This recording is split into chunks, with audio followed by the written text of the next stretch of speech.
Goiás recebeu uma nova remessa de vacinas do Ministério da Saúde. São 69.800 doses da Coronavac.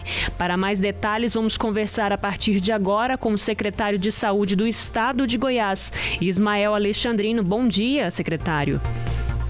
Bom dia, é um prazer falar com todos vocês da Rádio Sagres e todos os ouvintes.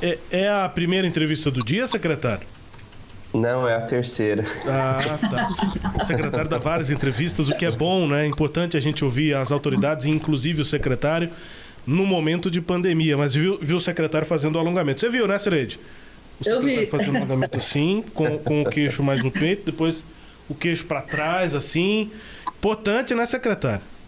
É fundamental, né, Rubens Salomão? Ainda mais que eu tenho problema de coluna sério, eu tenho 11 lesões na coluna, 11? Sendo 3 fraturas e 8 hérnias de disco, então eu procuro esse alongamento sempre, cervical aqui, senão ela... Isso é por conta do hipismo, né? Alguma coisa, caiu de cavalo várias vezes, o que aconteceu? Foi de bicicleta, bicicleta de trilha, eu fui fazer um salto e errei e caí de costas, isso foi em 2015, né, e tive 11 lesões. Nessa queda, 11 lesões? Nessa queda. Deus foi bondoso comigo e não me deixou paraplégico. Não, Deus foi muito bondoso com o senhor, né? Você tá aí trabalhando normalmente apesar das lesões, enfim. A Larissa tem a primeira pergunta, Larissa. Secretário, bom dia mais uma vez. Eu gostaria de saber se essa distribuição das vacinas vão ser para todas as cidades do estado, porque a gente sabe que é para idosos de 75 anos ou mais velhos, né, também, mas algumas cidades já podem ter atingido essas pessoas. Como é que fica essa distribuição a partir de agora? Larissa, essa distribuição ela acontecerá para todas as 246 cidades do nosso estado. A gente vai de acordo com a proporcionalidade da população, né, e da faixa etária. O ideal agora é acima de 75, mas a gente sabe que tem algumas cidades que já avançou um pouquinho, mas o critério segue nesse momento até chegar nos 60 por idade. De forma que mesmo quem avançou, ok, mantenha a lógica seguindo por idade, né, para que não tenha nenhuma distorção em relação à orientação. Então quem já vacinou acima de 75 anos passa a vacinar acima de 70, ou quem já vacinou acima de 70, acima de 65 e por aí vai? 74, 73 e por aí vai. Ok, Cileide. Secretário, o Estado distribuiu 461 mil doses, né, fora essas que chegaram ontem. Qual que seria o ideal, né, com um mês já no mês, não, quase 2 meses do início da vacinação, qual que seria a quantidade ideal para a gente estar imunizando aí a população com a rapidez que o momento exige? Cileide, pelo menos acima de 60 anos, né? Nós precisávamos aí estar pelo menos com quase 1/3 da população vacinada, né? Com 1/3 da população vacinada, a gente impacta significativamente em internação, em óbitos e também começa a impactar em disseminação. A gente vê países como Israel, Estados Unidos, que já chegaram num quantitativo maior e já começaram a ter impacto realmente na redução. Mas o Brasil, considero que começou um pouco tarde essa vacinação, né? Mas, enfim, é o que está estabelecido para nós e vamos acelerar o máximo possível. O que nós temos feito é não perder nenhum dia de vacinação. O estado de Goiás ele tem sido o estado com maior rapidez na distribuição. O Ministério dá de 48 horas a 5 dias para serem distribuídos para todas as cidades. Nós temos conseguido fazer isso em torno de 24 horas. Só para eu entender, qual que é, o senhor sabe, lembra de memória aí, o tamanho da população goiana a partir de 60 anos? Olha, dá mais ou menos 500 mil pessoas, mais do que isso, dá em torno de 800 mil pessoas, porque acima de 90 era 48, acima de 85, de 85 a 90 mais 52, acima de 80 mais 106, acima de 75 mais 111 mil e por aí vai. Então dá mais ou menos 800 mil pessoas pelo menos. Então quase a metade ainda sem vacinar. né, no modelo ideal. Bom, secretário, as doses estão pingando, né? Pingaram essas 60 e poucas mil ontem, fazia já mais de semana que a última remessa tinha chegado. É possível, o senhor tem uma noção hoje do qual vai ser essa entrega, ou vocês já não têm mais um cronograma garantido? Olha, ontem o Ministério da Saúde manifestou que ele tem a intenção de manter a regularidade de distribuição às quartas-feiras. Isso para a gente é bom porque nos permite uma programação mais sistemática. Por mais que sejam doses num quantitativo inferior que a gente gostaria, o que seria ideal, mas o fato de ter regularidade já nos ajuda nessa programação. Então ontem, semana passada tinha chegado um quantitativo de doses, ontem chegou mais 69.800 e há a expectativa que na próxima quarta possamos receber mais doses. Então, mantendo essa regularidade, a gente consegue fazer um cronograma mais adequado. Agora, o que nos preocupa é que existia uma fala inicial que seriam distribuídas 12 milhões de doses em março, né? Depois diminuir esse quantitativo para 9 milhões e depois para 6. Então, assim, essa não regularidade da programação nacional dificulta para a gente. Mas se mantiverem pelo menos a regularidade de toda quarta-feira, já nos ajuda muito. Pois é, o Congresso Nacional até pediu ontem, deu 24 horas de prazo para o ministro Pazuello fazer um cronograma. O senhor acha que isso é importante? Isso é fundamental. Qualquer ação que seja tão grande, tão complexa como a vacinação em nível Brasil, o cronograma é o que se espera, porque é o que vai possibilitar o gestor de fazer programação. Se não há um cronograma, a gente navega no escuro. Pois é, na semana passada, o Conselho Nacional de Secretários, do qual o senhor faz parte, entregou uma carta lá para o Ministério pedindo várias ações, entre elas a coordenação aí de medidas de restrição e também essa preocupação com a vacinação. Vocês tiveram algum tipo de resposta dessa carta? Não, nenhuma. Nem que vamos estudar e em breve retornaremos? Não. Há um silêncio que incomoda, inclusive. Pois é. E os governadores, eles deram sequência à articulação desse movimento para a coordenação de ações conjuntas ou ainda está incipiente essa ideia? Olha, o Fórum dos Governadores ele tem sido muito ativo nas discussões de medidas realmente que tenham sido executadas. Até o momento a gente não tem nenhuma percepção que veio de lá. Existe essa discussão aí que foi até veiculada, salvo engano, na Folha de São Paulo ontem ou anteontem, mas que o governador Ronaldo Caiado particularmente não tratou deste assunto comigo, não. Então, existe aí um assunto que está sendo comentado aí em nível nacional, que vários governadores estavam pedindo determinadas medidas, mas está no âmbito do Fórum dos Governadores, não está no âmbito do CONAS. Bom, e a compra de vacina pelos governadores também esfriou? Por quê? Porque não há vacina ou porque a articulação política se desorganizou?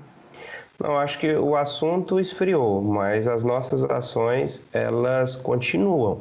Aqui no estado de Goiás, se a senhora observar, ontem à tarde, no suplemento do Diário Oficial, eu publiquei uma comissão intersecretarial para aquisição de vacinas. E por que ela é intersecretarial? Puxada aí pela Secretaria de Saúde, mas eu coloquei também membros da Controladoria Geral do Estado e da Secretaria de Segurança Pública, particularmente a Superintendência de Combate à Corrupção. E por que isso? Porque é um objeto de desejo, a vacina, e está tendo muitas pessoas oferecendo vacina, né, como de forma muito fácil, né? Não, eu consigo te entregar em tanto tempo e tudo mais, isso fica perigoso, né? Esses corretores de vacina aí. Então, essa equipe intersecretarial, ela tem uma expertise que consegue avaliar a fidedignidade dessas ações. A priori, eu mandei ofício para os laboratórios produtores e me reuni com eles. Eu não mandei para nenhum corretor de vacina, né, nenhum representante, mandei direto na fonte, e o que eu percebo é que, é uma fala uníssona até agora, é que tem pouco estoque, e o estoque que tem, ele está comprometido com o Ministério da Saúde. Mesmo assim, não vamos parar os nossos processos. Foi instituída a comissão, do ponto de vista administrativo, nós vamos avançar tentando realizar essa aquisição. Se não lograr êxito, paciência, continuaremos recebendo as do nível federal, que está com os estoques comprometidos. Secretário, ontem a Secretaria não divulgou o número de mortos no boletim, né? E hoje, agora, mais tarde, foi atualizado, estava com 134 mortes no registro de ontem. 138. O que aconteceu que não teve a atualização e como é que o senhor avalia esse número, né, nesse momento? Quer dizer, porque assusta, a gente vem aí de 25, 24, 16, 68, 138. Ontem nós tivemos vários problemas de estabilidade do site, né? Não foi nada proposital não, Cileide. Nós tivemos, inclusive, em alguns momentos eu tentei entrar e estava fora do ar, nada mais do que isso, né? Então, na primeira oportunidade, a gente atualizou. Agora, esse número, ele vem gradativamente crescendo, mostrando aí que há uma curva ascendente sustentada, o que não nos preocupa muito, porque não houve uma estabilização ainda. Eu acho que você lembra de eu ter falado que em março provavelmente seria nosso pior mês, nosso mês mais crítico, e que a segunda semana, que é essa que nós estamos vivendo, a semana mais crítica do mês de março. Então eu imagino que essa semana a gente vai ter uma pressão absurda, como temos tido, né, de internação. O número de pedidos de internação que tem chegado, ele é absurdo e está crescendo. Na semana que vem deve continuar grande, mas num ritmo um pouquinho mais tênue do que esse, e só deve haver algum sinal de estabilização, mas uma estabilização lá em cima, né, rodando aí próximo dos 100% na última semana, de forma que eu imagino que o mês de abril inteiro ele deve ser um mês estável, porém um estável acima de 90%, com muita dificuldade. E imaginamos, pelo desenrolar do comportamento do vírus e o que a gente observa de outras regiões, que o mês de maio comece uma queda sustentada. Quer dizer que um alívio na ocupação de leitos só a partir de maio? Eu não tenho expectativa que esse alívio venha antes, não. Pois é, e aí como é que seriam, se fosse para seguir a regra de reduzir as restrições para a atividade econômica só depois dos leitos, a ocupação de leitos chegar a 70%, então nós teríamos que ficar aí mais 2 meses com as atividades paralisadas. Isso é um cenário impossível, eu imagino. Como é que o senhor vê isso? Olha, 2 aspectos. Essa questão dos 75%, quem deliberou foram as prefeituras, né? Na nossa nota técnica do Estado, a gente pondera mais de um aspecto, não é somente a taxa de ocupação. Nós elegemos 6 critérios, e dentre eles tem o R, que é a velocidade no tempo da propagação. E tem outros critérios também, porque se a gente olhar só para um critério, a gente tem mais chance de errar, de não estar alinhado com a realidade. E do ponto de vista de restrição, apesar de entendê-la que ela é absolutamente necessária, nós entendemos também que isso, do ponto de vista prático, gera um afã social, uma inquietação e uma não adesão. Então a gente precisa, e aí eu não estou falando só do ponto de vista sanitário, do ponto de vista de sociedade, a gente precisa ter um termômetro disso aí para não errar os tempos e movimentos e entender que as ações elas precisam ser efetivas. Então, eu não acredito que seja de forma alguma mais 60 dias de restrição no nível que está atualmente. A gente precisa, como cidadãos, aprender a conviver com o vírus e com a pandemia, mesmo que ela esteja aí, né, deitando e rolando. porque eu tenho dito que a pandemia, o vírus, ele vai continuar 2021 inteiro e provavelmente 2022, 2023 podem vir novas variantes. Então a gente precisa aprender a conviver com isso. Por isso que eu sou categórico em relação à manutenção das escolas numa percentagem relativamente pequena, de 30%, sobretudo da atenção mais primária, da educação mais primária, que é o período de formação, né, do estudante, né, da criança. Como é um ambiente relativamente controlado e é um ambiente de aprendizado, esta geração precisa aprender e nos ensinar e ensinar para as próximas gerações a como conviver com esse tipo de coisa. E aí eu não estou falando só de SARS-CoV-2, né? Quem garante que daqui a um ano não teremos um outro tipo de vírus e por aí vai. Nós percebemos ao longo da história que essas epidemias com caráter global, ou seja, as pandemias, elas estão diminuindo no intervalo de tempo. E tivemos antes da H1N1 a espanhola, que na época, né, de 1918, mas eu, que não sou muito velho, já vivi duas. Eu já cuidei de paciente unidade de terapia intensiva de H1N1 e agora, como gestor, estamos enfrentando a Covid-19. Quando será? Eu imagino que em menos de 5 anos teremos outra.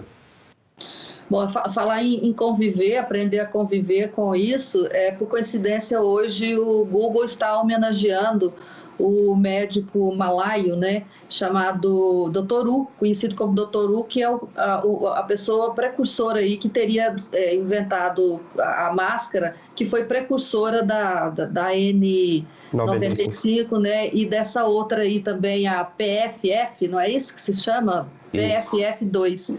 Então, hoje, por coincidência, o Google está fazendo essa homenagem ao Dr. U, que teve esse trabalho aí, e agora nós estamos, né, no século XXI aí, tentando aprender a lidar com esse ferramenta, com esse instrumento de proteção. E aí eu pergunto o seguinte, será que a gente vai agora incluir para sempre a máscara na nossa vida, secretário?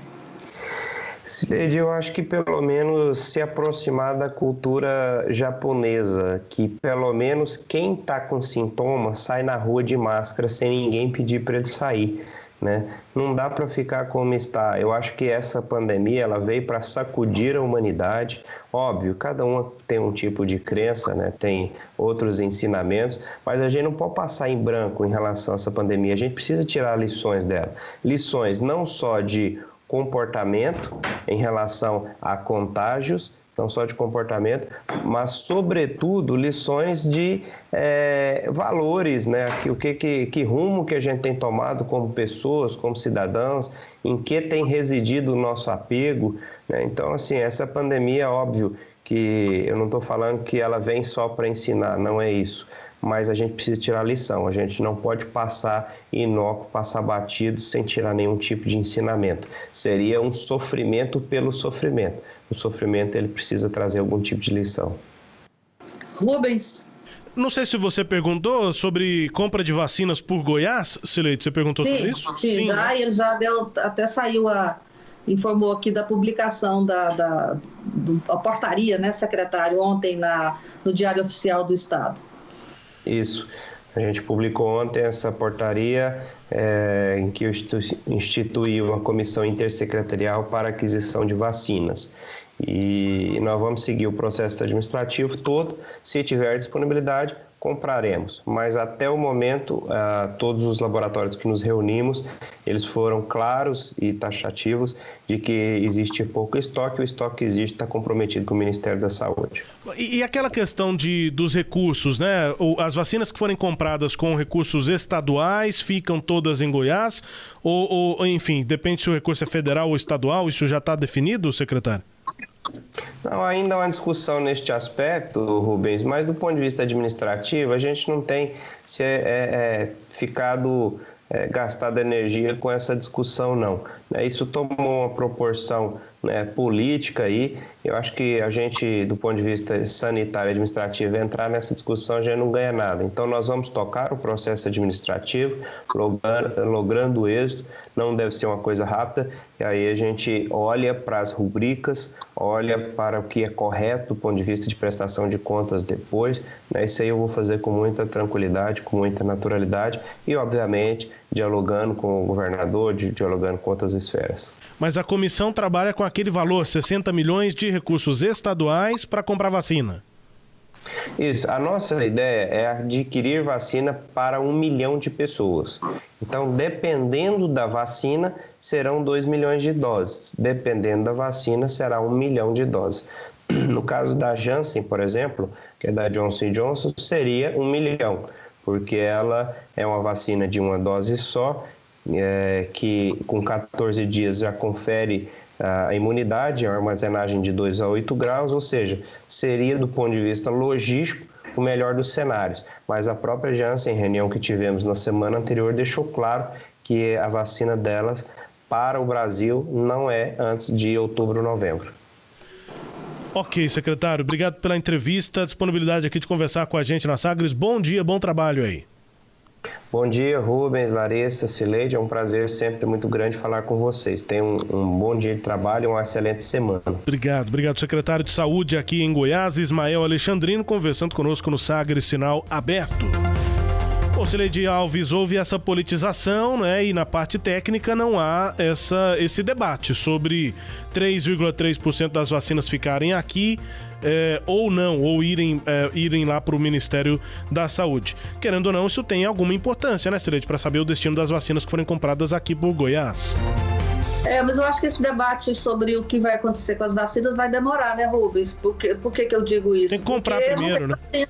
Não tem vacina. Se não tem vacina, não tem como comprar. Se não tem como comprar, não tá prejudicada essa questão agora. Acho que ela não é mais urgente. Ela voltará se comprar vacina, quando comprar vacina. Tá, é isso. Destaque a íntegra da conversa com o secretário de Saúde, Ismael Alexandrino. Você confere acessando o nosso portal, o sagresonline.com.br. Agora,